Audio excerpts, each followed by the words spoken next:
Mwambie jirani, mkae vikao, msikae vikao, sitazuirika tena. Sitazuirika. Alafu ongeza makofi mengi kwa jina la Yesu Kristo na kwa damu ya Yesu Kristo. Kuwe kuna tuta, hakuna kupunguza mwendo. Kuwe kuna kona, hakuna kupunguza mwendo, mpaka tufike tunako kwenda. Kwa hiyo wakati huna kitu, wekeza kwa Mungu ambaye ana vitu. Ndiye ana uwezo wa kukupa vitu katika jina la Yesu. Na mimi nina uhakika na Mungu, ndani ya miaka 3 kuna vitu tutapata kutoka kwa Bwana katika jina la Yesu Kristo. Na nichukue nafasi hii kumshukuru Mungu, lakini kumshukuru tena baba kiongozi wa kigango hiki, na rafiki yangu, ni mtumishi wa Bwana, tumetoka naye mbali kidogo. Angeweza kusema tubadilishe, lakini akaona ni vyema nirudi tena. Sema amina. Hii ni kwa sababu hatuzuiliki tena kwa jina la Yesu. Kwa kama wachawi wa Kiaraka walikuwa wamepanga kunizuia, tulikuwa na season 1, hatuzuiliki, hatutazuilika tena katika jina la Yesu. Sema amina. Yaani wakati mwingine huduma, labda niwe na huduma zingine, niko mikoa mingine huko na huduma zinaendelea, lakini kama sina ratiba hiyo wiki, na mahali hapa kuna ratiba inaendelea ya huduma ya semina kongamano, nataka nikwambie nitajialika hata mwenyewe katika jina la Yesu. Nitakuja kuongoza hata maombi. Nikiongoza maombi mimi nimetumika. Sijaanza kwenye kuhubiri, nimeanza kwenye maombi. Kwa hiyo nikiomba nimemtumikia Mungu kuliko hata kuhubiri katika jina la Yesu. Kwa baba jipange, usiponialika tu nipo hapa. Bwana asifiwe. Watu wa Kiaraka, Bwana Yesu asifiwe. Haya, somo tuliokuwa nalo ni hatuzuiliki tena season 2. Sema season 2. Hatuzuiliki tena season 2. Na kichwa ambacho na neno kuu ambalo tumepewa katika semina hii ni kitabu kile cha Ayubu, sura ile ya 42 na ule mstari wa 2. Kitabu kile cha 42 ule mstari wa 2. Maandiko yanasema hivi: najua ya kuwa waweza kufanya mambo yote, na ya kuwa makusudi yako hayawezi kuzuilika. Narudia tena, najua ya kuwa waweza kufanya mambo yote, na ya kuwa makusudi yako hayawezi kuzuilika. Season 2 hatuzuiliki tena. Sema amina. Lakini neno lenyewe linajieleza. Neno lenyewe linajieleza ya kwamba Mungu anaweza kufanya mambo yote. Kwa hiyo sio jambo moja. Kama ulishawahi kuomba jambo moja na Mungu akafanya, uwe na uhakika na hilo unalomwomba Mungu, nalo anaweza kufanya. Kwa nini? Kwa sababu Biblia inasema yeye anaweza kufanya mambo yote.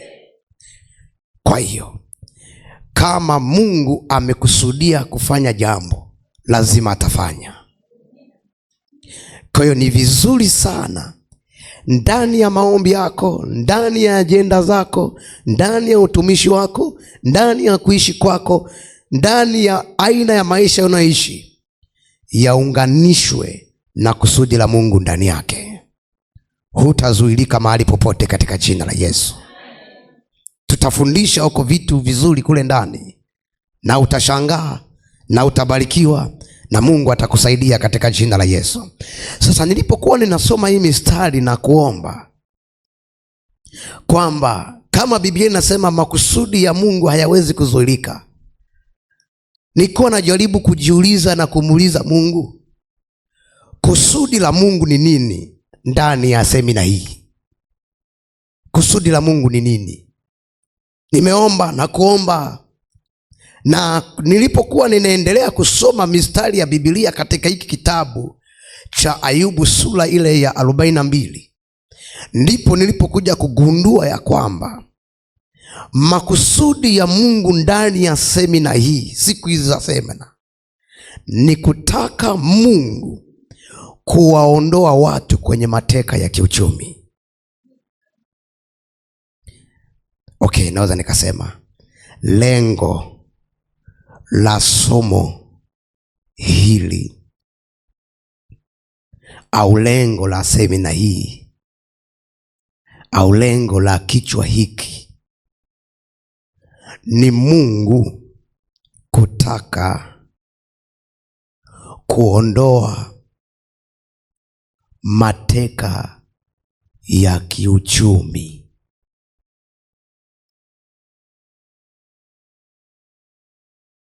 Kwa hiyo kama Mungu anaweza kufanya yote, Mungu anaweza kufanya yote, maana yake anaweza kuondoa mateka ya kiuchumi katika jina la Yesu. Bwana Yesu asifiwe. Na somo hili ni somo la kiimani, la kukutengenezea imani, kuwa na uhakika, ili unapoenda kuomba, unaenda kuomba una uhakika kabisa kwamba hiki ninachokiomba Mungu anaenda kufanya. Bwana Yesu asifiwe. Lakini kabla sijafika mbali,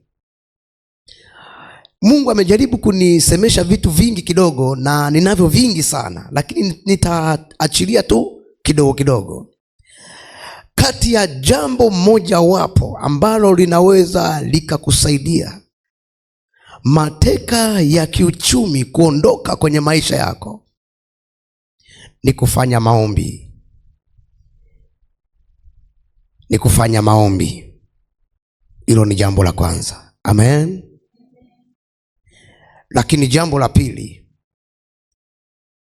ni imani yako, na jambo la tatu ni maombi ya kuambatanisha na sadaka. Bwana Yesu asifiwe. Nimesema jambo la kwanza ni maombi, jambo la pili ni imani, jambo la tatu ni maombi ya kuambatanisha na nini? Na sadaka. Kwa tafsiri nyingine, kuna uhusiano mkubwa wa maombi, imani, sadaka na kuondolewa mateka ya kiuchumi. Kuna uhusiano mkubwa wa maombi, imani, sadaka na kuondolewa mateka ya kiuchumi.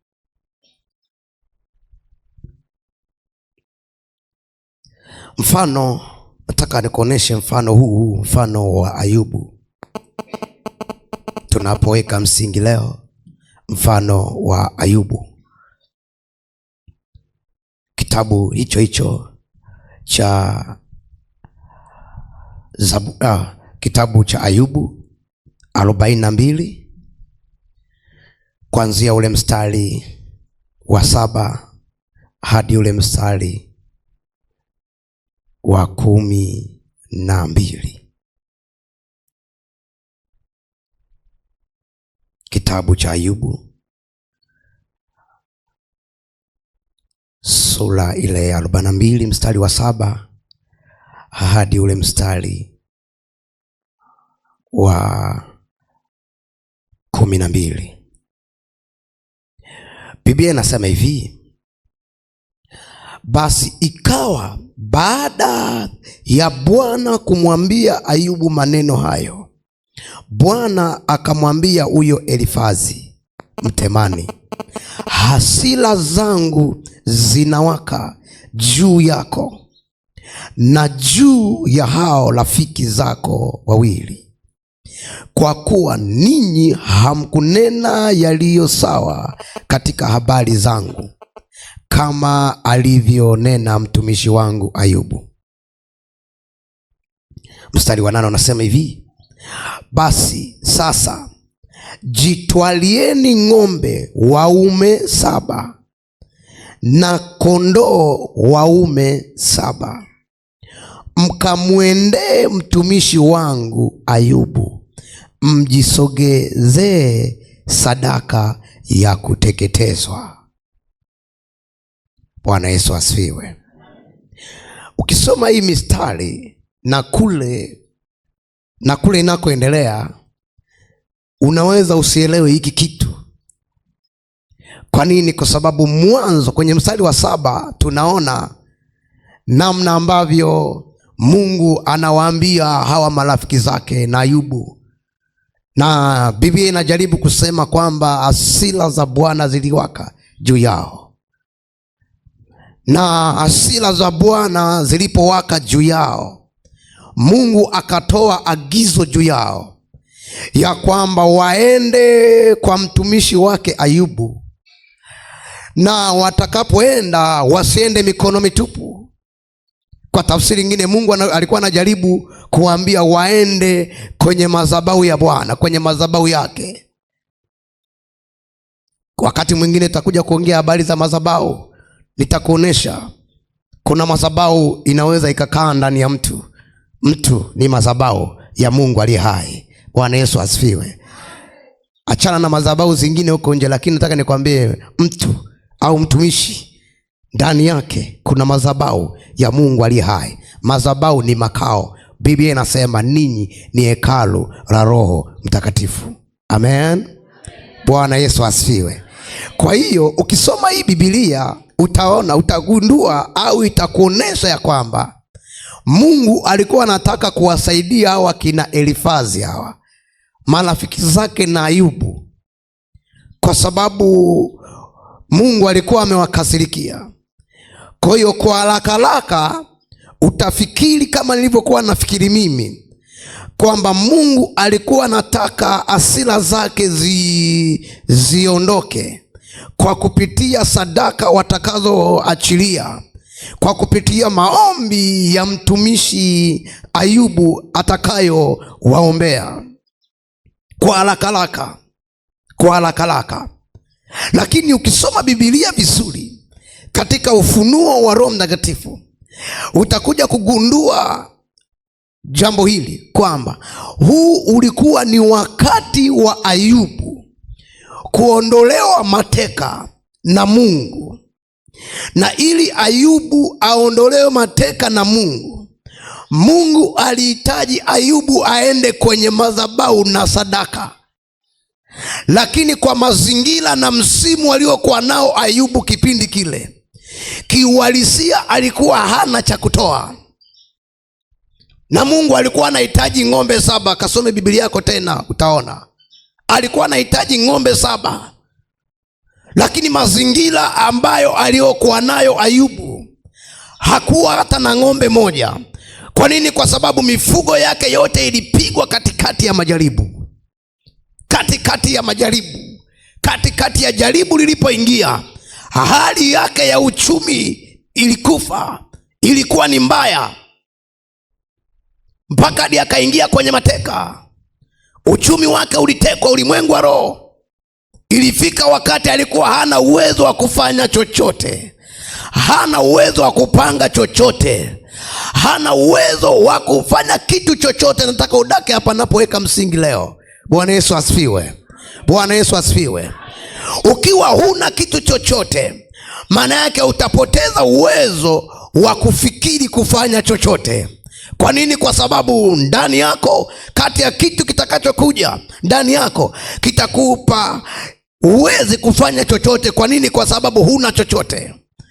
Na kwa sababu hiyo Mungu alimtazama Ayubu na kuangalia mazingira na nyakati alizokuwa nazo. Hana uwezo hata wa kutoa sadaka, hana hata uwezo wa kuachilia sadaka. Kuna mazingira watu wanapita kwenye hali ya uchumi kiasi ambacho hata ukiwaambia waje na sadaka, wanashindwa kuja na sadaka. Ukiwaambia kuna habari ya ukarabati wa kanisa, kuna habari ya ujenzi wa kanisa, kuna habari ya kufanya 1, 2, 3, hawana huo uwezo wa kufanya.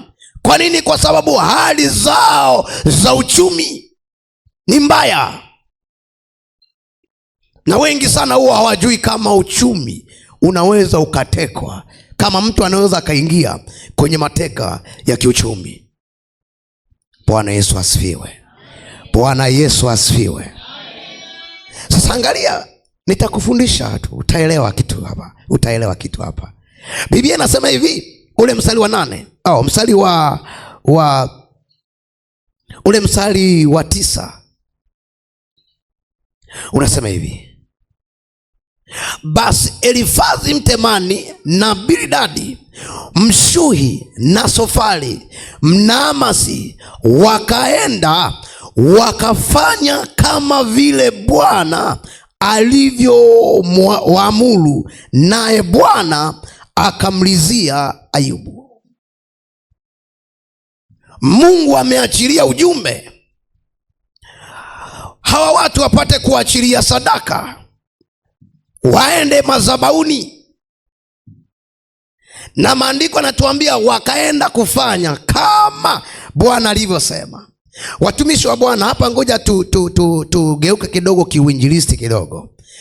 Changamoto ya watu wengi, hawavuki, hawafanikiwi, hawaendelei kwa sababu hawafanyi kile ambacho Bwana ametaka wafanye. Bwana Yesu asifiwe. Mungu akiagiza kitu kifanyike, Mungu akiagiza ufanye jambo, nisikilize, nitaka nikwambie, usiwe na moyo mzito, kuwa na moyo mwepesi ukafanya hilo jambo. Bwana asifiwe. Biblia inasema wakafanya kama Bwana alivyoagiza. Sasa angalia kilichotokea baada ya kufanya kama Bwana alivyoagiza. Biblia inasema hivi: kisha Bwana akaugeuza uteka wa Ayubu hapo alipowaombea rafiki zake.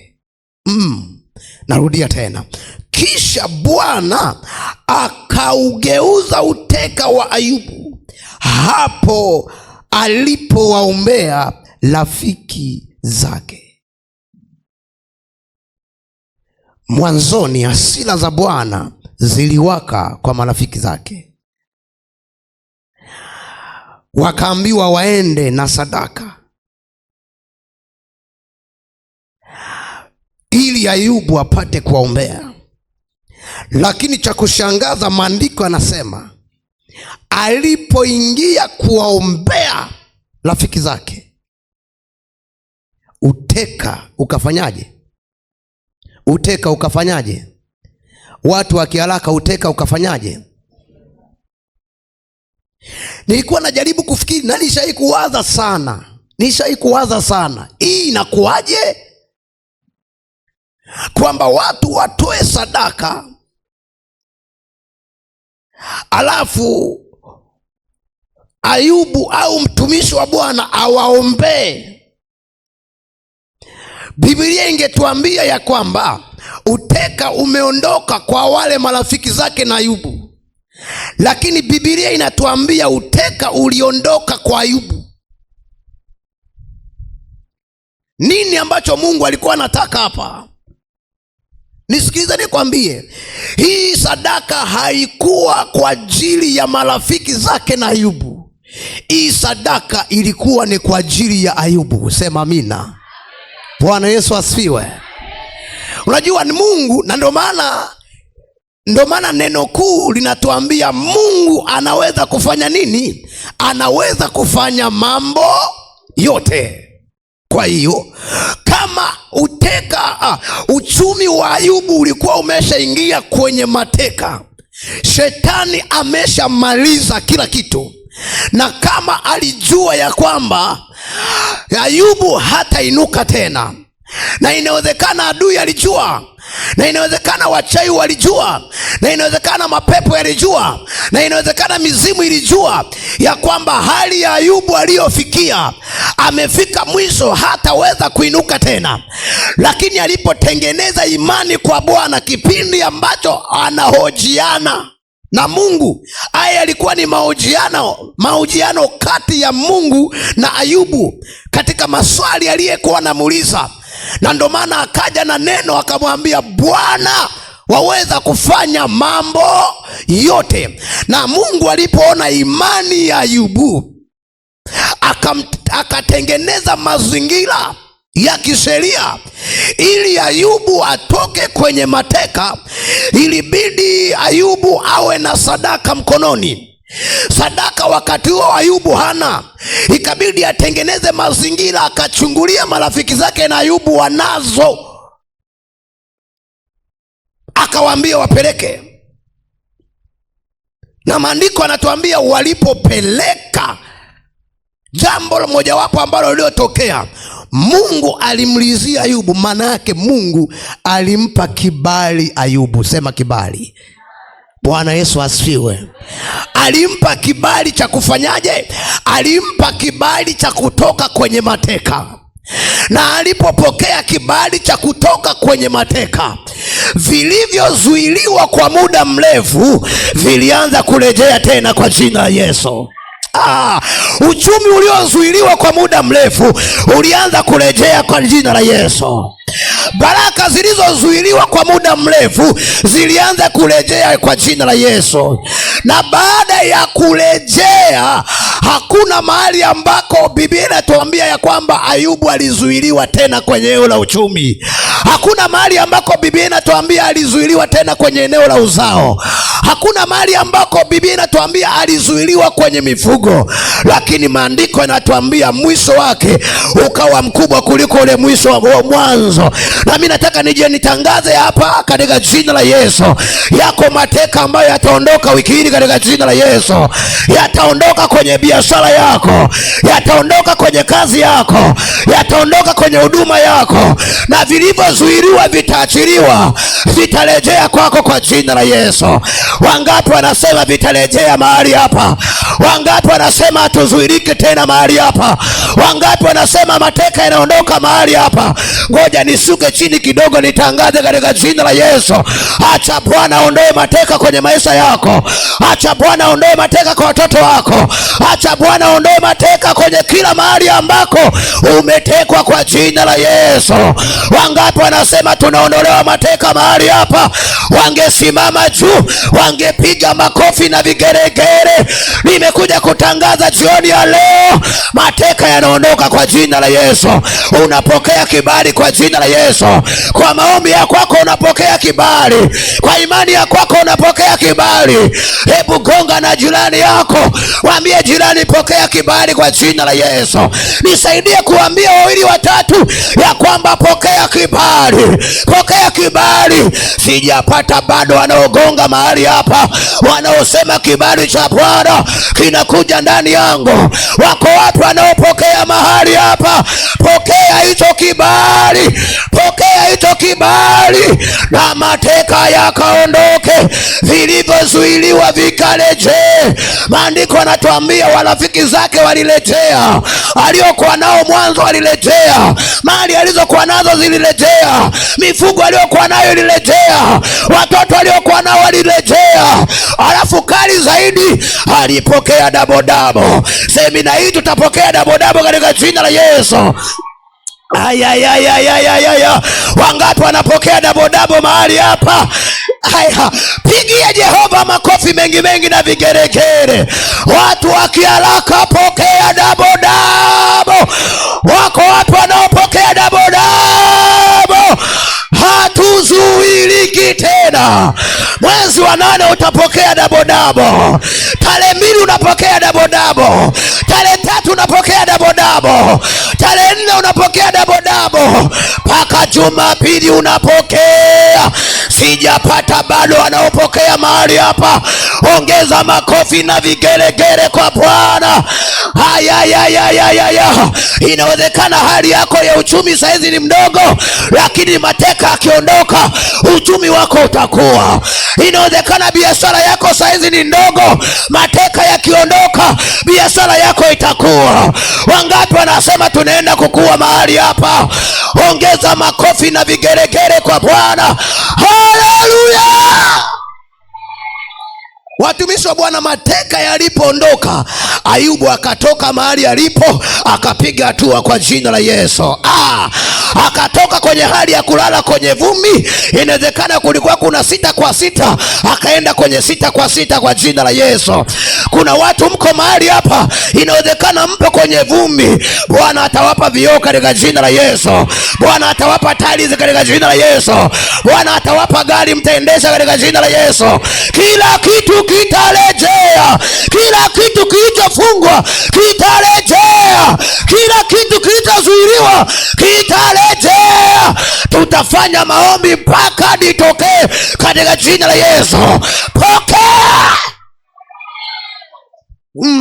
Simama hivyo, tunaingia kwenye maombi sahihi. Sema amina. Tunaingia kwenye maombi sahihi. Sema amina. Upo tayari kuomba? Na hapa nataka niwaambie leo nimeweka tu msingi. Sema amina. Yaani tumeonjeshana tu kesho. Sema kesho. Sema kesho. Kesho double tena katika jina la Yesu. Kwa hiyo nataka niwaambie watu wa Kiraka, hii si ya kukosa. Hata kama unatoka saa 12 kazini, pambana ufike kwenye hivi viwanja kwa jina la Yesu. Mimi nataka nikwambie, ukifika hata kwa dakika 5, watumishi wa Bwana, dakika ngapi? Dakika ngapi? Baba mtumishi, kwa Ayubu kwani alitumia siku? Biblia inasema hivi, alipowaombea, alipofanyaje? Alipowaombea saa ile mateka yaliondoka. Kwa hiyo inawezekana wewe unaweza mwenzangu na mimi ukafika tu kwenye maombi, yani wakati tunaomba, yani kitendo cha kufika katikati ya maombi, uteka unaondoka kwa jina la Yesu. Kwa hiyo pambana, beba watoto, beba familia. Una ndugu wasali, hamasisha waje katika jina la Yesu. Njoo nao kwa lazima ili tupushi katika jina la Yesu. Bwana Yesu asifiwe. Haiwezekani tule gharama tutoke, wengine tumetoka Morogoro ndani ya siku 8 tuhubirie mtu mmoja. Haiwezekani. Hatujaja kwa ajili ya mtu mmoja, japo tunaweza kuhubiria mtu mmoja, lakini hatujaja kwa ajili ya mtu mmoja. Tumekuja kwa wengi katika jina la Yesu. Na ukawe ni wewe wiki hii katika jina la Yesu. Ukawe ni wewe katika jina la Yesu. Sema amina. Upo tayari kuomba?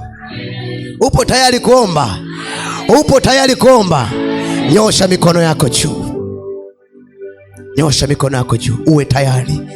Uombe kwa kumaanisha. Tumwambie Bwana, mimi sijajua hali yako ya uchumi ikoje. Sijajua hali yako ya uchumi ikoje. Lakini kwa neno hili ambalo Mungu amenisemesha, nimepata kujua kwamba hali ya uchumi wa watu umekamatwa. Kuna mali watu wamekamatwa na wanahitaji kutoka. Wanahitaji kuachiliwa. Twende kwenye viwango vingine katika jina la Yesu. Nisikilize mtumishi wa Bwana, kabla tujaingia kuomba kwa dakika 1. Roho Mtakatifu anajaribu kunipa ufunuo huu. Mwanzoni Ayubu alikuwa ana uwezo wa kulisha watu karibia 300. Amen. Watu 100 ngapi? 300 ndio alikuwa anaishi nao. Kila siku wanakula, wanatembea. Na maandiko yanasema Mungu alikuwa ameachilia ulinzi kila kona. Kwa hiyo palikuwa hakuna hata mtu ambaye anaweza akatoka akamwacha Ayubu. Amen. Lakini jaribu lilipoingia, uchumi wake ulipopigwa, hata wale ambao waliokuwa pamoja naye waliondoka. Walifanyaje? Walimkimbia. Akabaki kiwango ambacho hata kumhudumia mke wake alishindwa. Alibaki na hali ya uchumi ambayo hata mke wake alimwambia Ayubu, ni heri umkufuru Mungu ukafanyaje, ukafe, ili niolewe. Najaribu kuongezea kidogo, ili niolewe na mwanaume ambaye atakaye nihudumia. Bwana asifiwe. Mimi sijajua hali yako ya uchumi ipoje. Je, una uwezo wa kulihudumia kanisa ipasavyo? Una uwezo wa kuhudumia familia ipasavyo? Una uwezo wa kuhudumia watoto wanaosoma ipasavyo? Yaani mimi sijajua hali yako ya uchumi. Kama umefika kwenye hilo eneo ambalo unajua kabisa, unasema mtumishi wa Bwana, hali yangu ya uchumi nilikofika, kuna mambo siwezi kuyahudumia, au kuna mambo nilikuwa naweza kuyahudumia lakini saa hii sina uwezo wa kuyahudumia. Unahitaji kutoka kwenye hayo mateka katika jina la Yesu, ili uwe na uwezo wa kuhudumia kila kitu.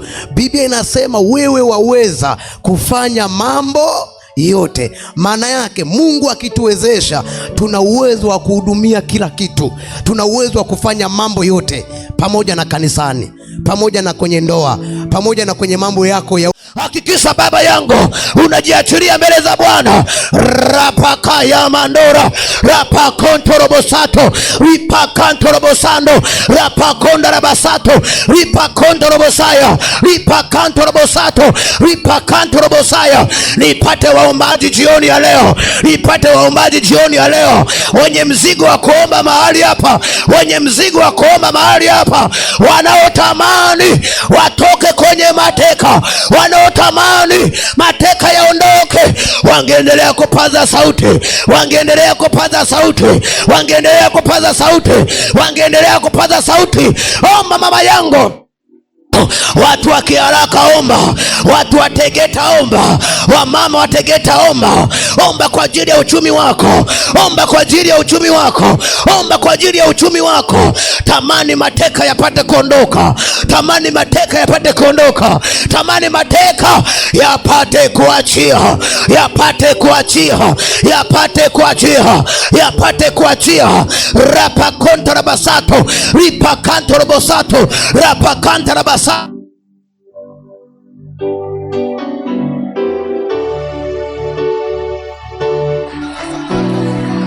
Yes, yes, yes, yes, yes. Hebu ukisikia kutembea tembea tembea tembea, hii ni madhabahu ya kwako. Nione tu watu wanaomba, natamani kuona watu wanaomba. Achia kiti, achia kiti, achia kiti, achia kiti. Tembea tembea tembea tembea, pambana, tembea tembea tembea tembea tembea tembea tembea tembea tembea tembea tembea tembea tembea tembea tembea tembea, omba, tembea tembea tembea tembea tembea tembea, omba omba omba omba omba. Huu ni wakati wa kuomba, huu ni wakati wa kuomba. Hatujaja kushangaa mahali hapa, hatujaja kushangaa mahali hapa. Natamani kuona kanisa zima linapaza sauti kwa Bwana, linapaza sauti kwa Bwana. Mungu anatuhitaji, Mungu anatuhitaji, Mungu anatuhitaji, Mungu anatuhitaji vijana wenzangu. Mungu anahitaji uchumi wako, Mungu anahitaji uchumi wako. Vijana wenzangu, kanisa linahitaji uchumi wako. Rapaka ya mandora, omba kwa mzigo, omba kwa mzigo. Maisha yako yanahitaji uchumi, watoto wako wanahitaji uchumi. Rapakantorobosato ripakantorobosato, kila kitu tunahitaji uchumi ukae vizuri. Rimandorobosaya rapakontorobosato ripakantorobosato ripakontorobosaya ripakantorobosato. Hapa ni wakati wa kuomba tu, wa kumwambia Bwana, uchumi wetu ukae sawa sawa, uchumi wetu ukae sawa sawa, uchumi wetu ukae sawa sawa. Randarabasanto riandorobosato robokoria rapakantarabasato ripakontorobosato rapakontarabasato ripakontorobosaya. Rianda raba baba, rianda raba baba baba, rapa papa papa papa, ripa papa papa papa, ripa papa papa papa, ripa papa papa papa. Omba omba omba omba omba omba omba omba omba. Watu wa Kiharaka ombeni, watu wa Kiharaka ombeni, watu wa Kiharaka ombeni, wamama ombeni, wamama ombeni. Ukisikia kulia, lia. Lia kwa ajili ya uchumi wako. Lia kwa ajili ya uchumi wako. Lia kwa ajili ya uchumi wako. Lia kwa ajili ya uchumi wako. Riba santo robo sato. Jioni ya leo hayo mateka yapate kuondoka, yapate kuondoka, yapate kuondoka, yapate kuondoka. Ripa santo robo sato. Ripa kanto robo sato. Ripa konto robo sato. Ripa konto robo sato. Ripa kanto robo sato. Ripa kante robo sato. Ripa kante robo sato. Ripa kante robo sato. Ripa kanto robo sato. Ripa kanto robo sato. Nisikie watu wanaomba mahali hapa. Nione kanisa linaomba mahali hapa. Linaomba kwa juhudi. Linaomba kwa juhudi na upako wa maombi uko mahali hapa. Ripa kaya. Riando robo sato. Ripa konto robo sato. Ripa kanto robo sato. Ripa kanto robo saya. Rimando robo kolia. Ria ba ba ba ba ba ba ba. Repa pa pa pa pa pa pa. Rapa pa pa pa pa pa pa pa. Repa pa pa pa pa pa pa pa. Ripa pa pa pa pa pa pa. Sente te te te te te te. Raka ka ka ka ka. Ripa kandrobo sanda. Ndio unapokea, ndio unapokea, ndio unapokea, ndio unapokea, ndio unapokea, ndio unapokea, ndio unapokea, ndio unapokea, unapokea, unapokea, unapokea, unapokea, unapokea, unapokea, unapokea, unapokea, unapokea, unapokea, unapokea, unapokea, unapokea. Pokea, pokea, pokea, pokea, pokea, pokea, pokea, pokea kwa jina la Yesu. Karabasandurubusa karamando. Rinda rabasata rabakosa. Rianda rabasika ramandurubusaya. Rinda rabasata rubukosa. Ramandribusata rabakore. Baba, tunakushukuru kwa kuwa Mungu unatuondolea uteka wiki hii. Kwa kuwa Mungu unatuondolea uteka wiki hii. Na mimi nimekuona Mungu liye hai. Nimekuona Mungu mwanzoni. Nimekuona kabisa mwanzoni ukiondoa uteka kwenye maisha yetu. Ukiondoa uteka katika jina la Yesu. Kanda rabasaka. Rapo saka. Randa rabasato robokosa. Kando robosata rabako. Rabasanda rabasako. Ndio Bwana. Ninasikia ndani yangu na wewe usikie. Ninasikia ndani yangu na wewe usikie. Kama ninavyosikia. Kama ninavyosikia. Kama ninavyosikia. Kufuatana na neno. Kufuatana na ujumbe. Mungu anataka tupande mbegu jioni ya leo kwa dakika chache, ambayo itakayoota kwenye uchumi wetu. Ninaelewa tumetoa sadaka mwanzoni. Ninasikia na usikie ndani. Na Mungu anataka tupande mbegu siku hii ya kwanza. Na mbegu hii itatusaidia kwa wewe ambaye utakayesikia kufanya jambo hili kwa muda huu. Kuna uteka utaondoka kwa jina la Yesu. Narudia tena, nasema kuna uteka utaondoka katika jina la Yesu. Mimi binafsi nimesikia moyoni, na ninaomba watu ambao na wao watakaosikia moyoni kufanya jambo hili. Natamani tuombe hapa maombi ya kupanda mbegu ambayo itakayo tusaidia wiki hili, na mateka yataondoka kwa jina la Yesu. Hata ninyi ambao mnaondoka mnaweza msirudi, lakini kwa mbegu hii ambayo tunaenda kuipanda, nataka niwaambie hivi, Mungu atafanya jambo katika jina la Yesu. Nataka tuweke mbegu ya sadaka, tufanye maombi hapa kwa ajili ya ujumbe huu na kwa ajili ya uhitaji huu wa kumwomba Mungu apate kutuondolea mateka. Na kama uko tayari, kamata sadaka yako mahali ulipo. Kama uko tayari, hapa Mungu anatafuta walio tayari. walio tayari na ambao wanahitaji watoke kwenye mateka. Kamata sadaka yako. Unahitaji kutoka kwenye mateka na unasema, mtumishi wa Bwana, natamani uniombee, tuombe pamoja. Ukiwa umekamata sadaka yako, tafadhali piga hatua, sogea hapa mbele kwenye madhabahu. Ndio maana nilikwambia kuna uhusiano kati ya maombi, imani, sadaka na kutoka kwenye mateka. Na hapa Mungu anatafuta imani za watu. Anatafuta imani za watu. Imani hauishi tu kusema ninaamini. Imani inaenda kwenye utoaji pia. Biblia inasema imani pasipo na matendo imekufa. Pasipo matendo imekufa. Imani yako itatuonesha kwenye eneo la utoaji wako. Naamini kabisa Ayubu angekuwa ana sadaka kipindi kile, Mungu asingehangaika kuwatafuta marafiki zake. Angeenda kumwambia tu binafsi, mwanangu, ili uweze kutoka kwenye mateka ulionayo, tafadhali toa ng'ombe, tafadhali toa ng'ombe. Na ukisoma maandiko utaona Ayubu maisha yake yalikuwa ni maisha ya kumwomba Mungu, ya kumwamini Mungu na kutoa sadaka. Biblia inasema alikuwa akitoa sadaka kwa ajili ya watoto wake kila siku. Na ufunuo huu unatupa au unatufundisha kuwa tuna uwezo wa kutoa sadaka kwa ajili ya mtoto, kwa ajili ya uchumi, kwa ajili ya biashara, kwa ajili ya ndoa, na Mungu akafanya kwenye kile ambacho umetoa sadaka kwa ajili ya hicho. Bwana Yesu asifiwe.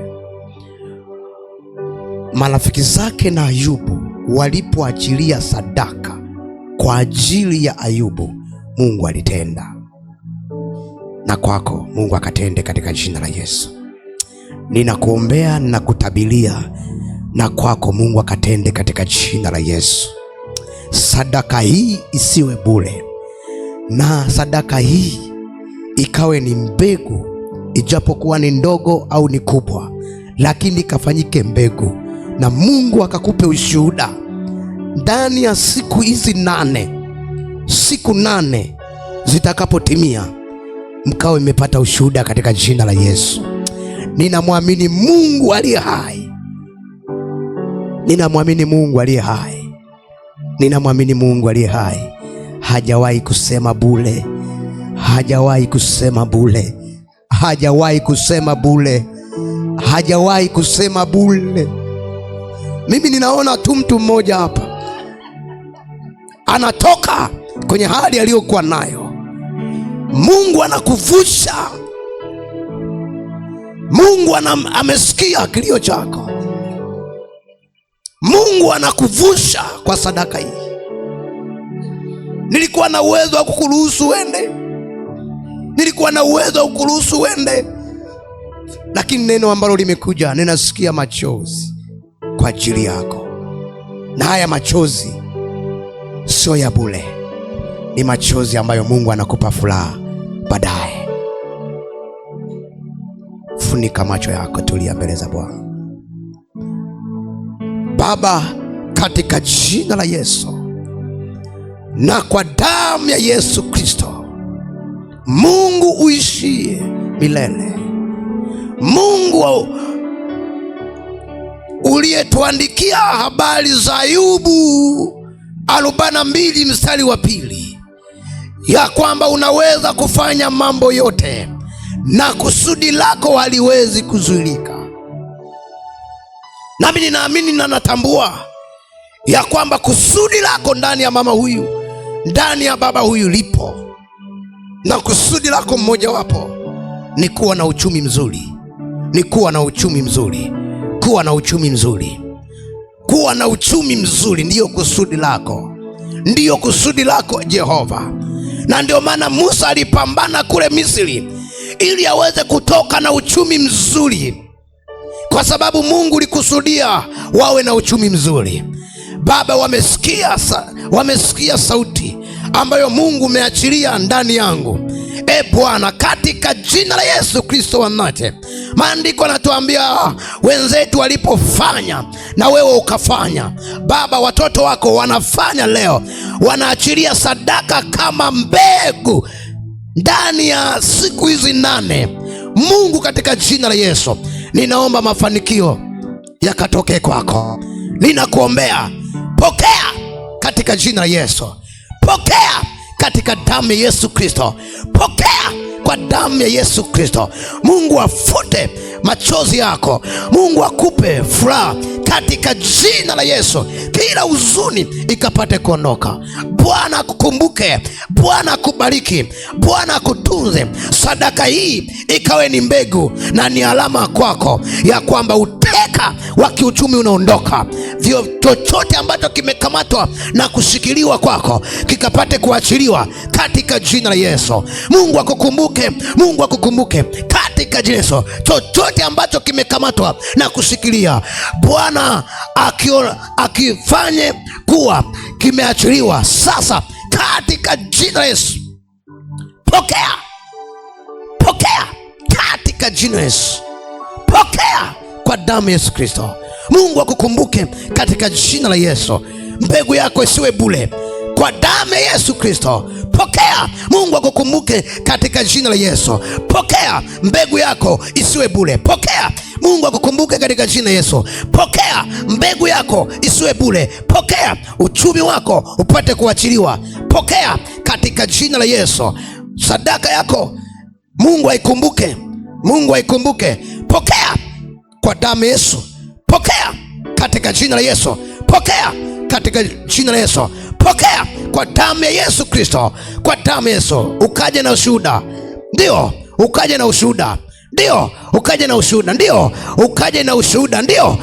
Rapasato, rapasato. Vilivyokamatwa ninaona vinaachiliwa, vinaachiliwa, vinaachiliwa, vinaachiliwa.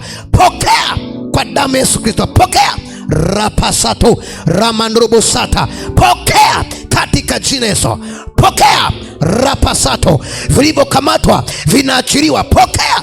Ribosata, vilivyokamatwa vinaachiliwa. Pokea katika jina Yesu.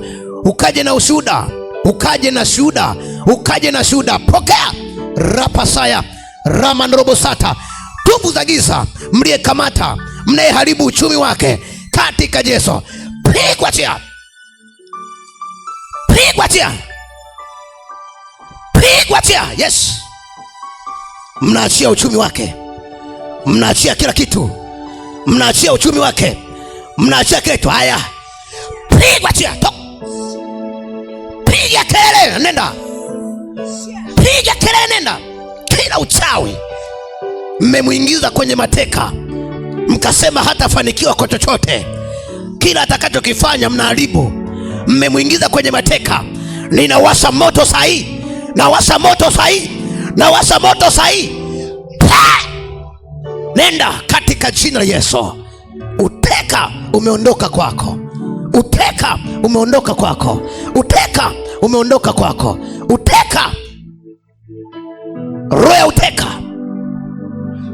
roho ya mateka kwenye elimu. Ndio haya, haraka pigwa roho ya mateka. Popote ambako mmemteka huyu binti, popote mlipomteka na kumkamata na kumshikilia, ninamwita, ninamwita, ninamwita, ninamwita, ninamwita, ninamwita, ninamwita, ninamwita, ninamwita. Njoo, chomoka ulipo, chomoka ulipo, chomoka ulipo. Kimbia, kimbia, kimbia. Anatoka kwenye mateka leo. Mnamwachia, mnamwachia, mnaachia tumbo, mnaachia, mnaachia, mnaachia, mnaachia, mnaachia, mnaachia, mnaachia, mnaachia. Napiga mikono iliyomkamata, napiga mikono iliyomkamata, napiga. Haya, mwachie haraka. Piga kelele, mwachie. Piga kelele, mwachie. Piga kelele, mwachie. Piga kelele. Talk. Mwachie haraka. Mwachie udada haraka. Rapasato. Mungu akukumbuke. Rio aondoe mateka kwenye uchumi wako, kwenye uchumi wako, kwenye uchumi wako. Pokea kwa jina la Yesu. Mungu akukumbuke. Pokea kwa damu ya Yesu. Pokea katika jina la Yesu. Pokea kwa damu ya Yesu Kristo. Mateka ya kielimu yaondoke. Pokea kwa damu ya Yesu Kristo, katika jina la Yesu. Mungu akukumbuke katika jina la Yesu.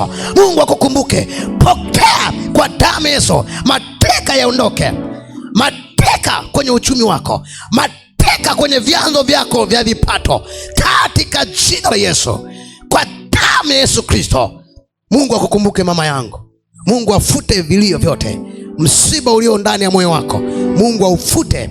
Ninaufuta kwa damu ya Yesu Kristo, katika jina la Yesu, katika jina la Yesu. Mungu akukumbuke dada yangu na mama yangu. Mungu akukumbuke dada yangu na mama yangu. Pokea katika jina la Yesu Kristo. Pokea kwa damu ya Yesu Kristo. Mungu akukumbuke baba yangu. Pokea katika jina la Yesu na kwa damu ya Yesu Kristo. Baba, asante kwa sababu wewe ni Mungu uliye hai. Sifa, heshima na utukufu